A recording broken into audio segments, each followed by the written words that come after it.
রাতের বেলা যদি এই ভর্তা খাওয়ার ক্রেভিংস হয় তাহলে কি করা যায় বলেন তো? কি মনে হচ্ছে আমি পাগল? আসলে আমার এরকম মাঝে মাঝেই হুট করেই অদ্ভুত কিছু খাবার আর আমার বিশেষ করে রাতের বেলায় খেতে ইচ্ছে করে। তাই ভাবলাম ঝটপট একটা মজাদার রেসিপি আপনাদের সাথে শেয়ারও করে ফেলি, প্লাস আমি খেয়েও ফেলি বানিয়ে। তো এটা ছিল মূলত শুটকি ভর্তা। তো এটা আমার দেখানো রেসিপি অনুযায়ী আমি যেভাবে করি সেভাবে আপনাদেরকে দেখাচ্ছি। আপনারা চাইলে ভিডিও থেকে দেখে বানিয়ে খেয়ে দেখতে পারেন, মানে অনেক মজা হচ্ছে এই ভর্তাটা। আপনারা খেয়ে অবশ্যই জানাবেন।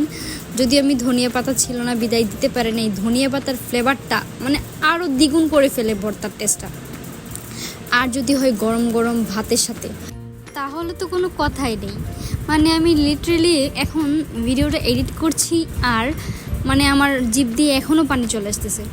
কি আপনাদের খেতে ইচ্ছে করছে না? ঝটপট বানিয়ে খেয়ে ফেলুন, খুবই ইজি একটা রেসিপি।